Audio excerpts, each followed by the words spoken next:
तो दोस्तों, आज जो टॉपिक हम डिस्कस कर रहे हैं वो है वर्क मेजरमेंट। हमें अपने काम को स्टडी करना है कि हम अपने काम को कितना अच्छी तरीके से परफॉर्म कर रहे हैं, हम क्या अपने स्टैंडर्ड्स को मीट करवा रहे हैं कि नहीं करवा रहे हैं, क्या अच्छी चीज़ें हम कर रहे हैं और क्या बुरी चीज़ें कर रहे हैं, जो बुरी चीज़ें हैं उनको हम कैसे कंट्रोल कर सकते हैं। इन सब के बारे में हमको उसको मेजरमेंट करना होगा। आखिर ये मेजरमेंट कैसे होगा, इसके बारे में हम बात करते हैं। It is defined as the application of techniques designed to establish the work content of a specific task by evaluating the time required for carrying up the task at the defined standard by the qualified worker। Basically यहाँ पे हम ये देखते हैं कि जो हमारे qualified worker हैं, जिनको हमने जो जॉब असाइन की है, क्या वो उसी अकॉर्डिंग काम कर रहे हैं जैसा हम लोगों ने प्लान किया था। जो स्टैंडर्ड्स हमने तैयार किए थे, क्या उसी स्टैंडर्ड्स में काम कर रहे हैं, उसमें कोई वेरिएंसेस तो नहीं है। वेरिएंसेस का मतलब होता है कोई डिफरेंसेस तो नहीं है। इसके अलावा एक qualified worker is one who has the necessary physical attributes and possess the required intelligence and the necessary skill and knowledge to carry out the work at satisfactory standard of safety and quantity and quality. भाई simple सी बात है कि हम qualified worker किसको कहते हैं? Skilled worker उसी को कहते हैं, या क्वालिफाइड वर्कर उसी को कहते हैं जिसके पास उस टास्क की प्रॉपर नॉलेज हो, वो फिजिकली कैपेबल हो, स्किल हो, नॉलेज हो, टैलेंटेड हो, एक्सपीरियंस हो, वो हमारे स्टैंडर्ड को सेटिस्फैक्टरली मीट करा सके, हमारे जो भी सेफ्टी नॉर्म्स है उसको फुलफिल कर सके, हमारे प्रोडक्ट की क्वांटिटी और क्वालिटी को मेंटेन कर सके। उसी को ही हम लोग स्किल्ड वर्कर कहते हैं। बाकी जो ये चीज़ें नहीं मीट आउट करा सकते उसको हम लोग अनस्किल्ड या सेमी स्किल्ड कहते हैं। The standard time is the amount of time a qualified worker is working at a normal role or speed will require to perform the specific task। Standard time का मतलब क्या होता है?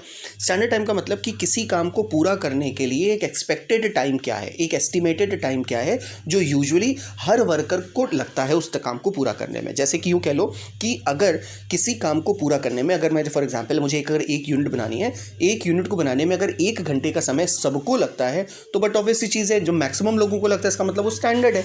लोगों को 1 घंटे में 1 यूनिट लगता है, तो हम चाहेंगे कि हमारा जो स्किल्ड वर्कर हो वो भी उस 1 घंटे में 1 यूनिट बना ले, तो वो स्टैंडर्ड बन गया। क्यों? क्योंकि दुनिया ऐसा कर रही है, हमारे सारे स्किल्ड वर्कर्स इसी तरीके से करते हैं, तो हम चाहेंगे हमारा वर्कर भी इसी तरीके से परफॉर्म करे। तो ये वर्क मेजरमेंट करने के क्या ऑब्जेक्टिव्स हैं, इसके बारे में हम बात करते हैं।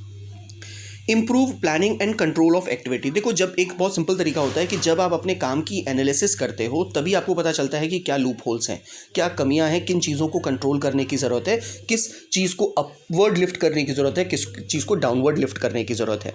ये चीज़ें आपको तभी पता चल पाती हैं। तो यहाँ पे एक सबसे बड़ा तरीका ये है कि आप अपने अच्छी तरीके से प्लानिंग कर पाओगे और उसको अच्छी तरह से कंट्रोल कर पाओगे। Next, index of labour performance. आपको ये पता रहेगा कि हमारा वर्कर किस तरीके से काम कर रहा है।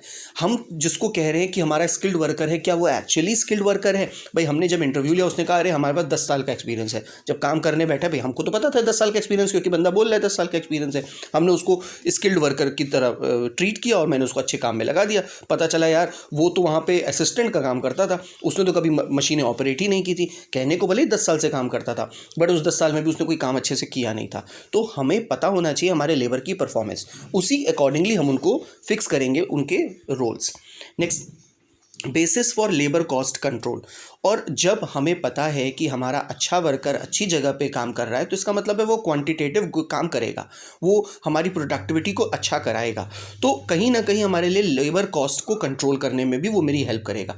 तो ये मेरा मुझे देखना पड़ेगा as being a production manager या ऑपरेशन मैनेजर कि हम सही पर्सन को सही जॉब दें जिससे वो इफेक्टिवली उस काम को पूरा कर सके और हमारी प्रोडक्टिविटी इंक्रीज़ कर सके। और जैसे ही मेरी प्रोडक्टिविटी इंक्रीज़ होगी, इसका मतलब है कि मेरी लेबर कॉस्ट भी रिड्यूस होगी, हम उसको कंट्रोल कर पाएंगे। नेक्स्ट होता है basis for sound incentive scheme. और अकॉर्डिंगली हम इंसेंटिव स्कीम भी प्लान कर पाएंगे कि हमारा जो वर्कर अच्छा जेन्युइनली बहुत अच्छा काम कर रहा है, हम उसको थोड़ा सा मोटिवेट करें, हम उसको इंसेंटिव दें।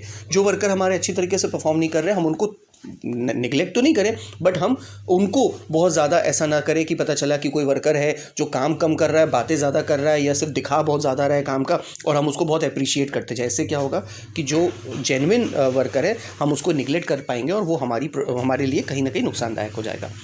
आखिर अगर वर्क मेजरमेंट हम करते हैं तो उसमें मुझे क्या बेनिफिट्स मिलेंगे, उसको भी समझ लेते हैं। सबसे पहला पॉइंट आता है to establish the work content of each method and comparing alternative method.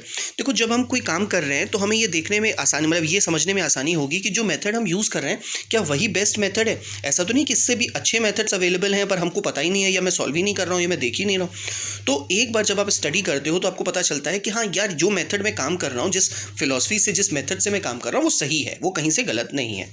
तो ये आपको एक अच्छा बेनिफिट मिल जाता है। Next, to prepare realistic work schedule. और जब आप काम करते हो भाई, एक होता है ना कि हम ऐसे कर लेंगे, वैसे कर लेंगे, ऐसा हो जाएगा, वैसा हो जाएगा, यार रियलिटी में वो चीज़ें नहीं चलती हैं। जब आप रियलिटी में कंपनी चलाओगे तो फिर वहाँ पे आप एक्सपेक्टेशन के बेसिस पे काम नहीं चलता। हाँ, एक एस्टिमेशन कर सकते हो कि हाँ ये ऐसे होगा, बट हमेशा काम एस्टिमेशन पे नहीं डिपेंडेंट हो सकता, कुछ रियलिस्टिक चीज़ें चाहिए। तो जब आप किसी काम को परफॉर्म कराओगे, उसको मेजर करोगे, तो आपको पता रहेगा कि कौन सा काम कब शुरू होता है, कब खत्म होता है, कितना टाइम एक्चुअली कंज्यूम होता है, ऑब्जर्व टाइम क्या है। आप उसकी अगर एक शीट तैयार करोगे तो आपको पता चलेगा कि आपकी रियलिटी में कितना टाइम कंज्यूम हो रहा है, कितनी आपकी साइकिल टाइम है। हर एक चीज़ को अच्छी तरीके से आप एनालाइज कर पाओगे, तो ये एक अच्छा बेनिफिट हो सकता है। नेक्स्ट होता है to set standard for performance of labour and different activities. भाई ठीक है, हमने ये देख लिया कि दुनिया के लोग, दुनिया के लेबर किस काम को कैसे करते हैं, हमें कोई ऑब्जेक्शन नहीं है। लेकिन हम अपने वर्कर को भी देखें। हो सकता है कि यार हम कह रहे हैं कि हमारा सामने वाला जो वर्कर है वो 60 मिनट्स लेता है एक यूनिट को बनाने में, हमारे कॉम्पिटिटर का वर्कर, लेकिन हो सकता है कि हमारा वर्कर उससे ज़्यादा एफिशिएंट हो। हम उसको ये क्यों कहें कि तुम 60 मिनट में बनाओ, हो सकता है कि वो 50 मिनट्स में बनाने के कैपेबल हो, सेम क्वालिटी में। तो हम अपने वर्कर के स्टैंडर्ड्स तैयार करने की कोशिश करेंगे। ठीक है, हमने एक बेसिस जरूर ले लिया कि हमारे कॉम्पिटिटर्स कैसे कर रहे हैं, लेकिन इसका मतलब ये नहीं है कि हम पूरी तरह से उन्हीं के ऊपर डिपेंडेंट हो जाए, क्योंकि हम अगर उन्हीं जैसा प्रोडक्ट बनाएंगे, उन्हीं तरीके के सारी चीज़ों को डील करेंगे, तो हम तो फॉलोअर बन गए ना। हमें अगर लीडर बनना है, हमें अगर लीड करना है अपने कॉम्पिटिटिव एरिया में, तो अब हमें कुछ अच्छा करके दिखाना पड़ेगा। तो हमें अपने स्टैंडर्ड बनाने में भी हेल्प मिल जाती है। नेक्स्ट आता है to compare the actual time taken by the worker with the standard time. भाई सीधी सी बात है, जब आप अपने वर्कर को देख रहे हो काम करते हुए, आप एनालाइज कर रहे हो अपने वर्क सिचुएशन के, वर्क एनवायरनमेंट के ऊपर, तब आप देख पाते हो कि हम कितना अपना स्टैंडर्ड्स को मीट आउट करा पा रहे हैं, हम एक्चुअली कितना टाइम कंज्यूम कर रहे हैं किसी काम को पूरा करने में। तो ये भी एक हमारे लिए बेनिफिट का काम करता है कि हमको एक रियल इन्फॉर्मेशन देता है इस मेजरमेंट के थ्रू। होपफुली यहाँ तक सारी चीज़ें आपको बहुत क्लियरली समझ में आ गई होंगी।